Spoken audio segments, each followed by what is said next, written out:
রাজধানীর হোটেল ইন্টারকন্টিনেন্টালে শুরু হয়েছে ৩ দিনব্যাপী ২৯তম ইউএস ট্রেড শো।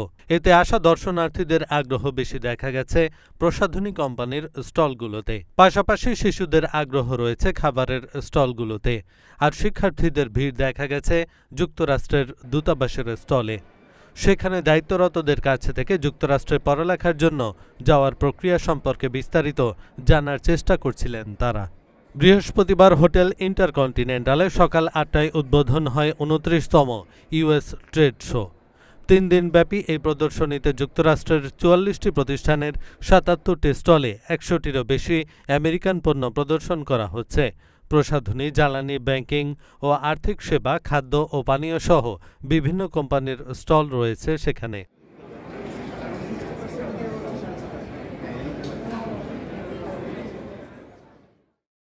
এহসানুল হক, ঢাকা পোস্ট।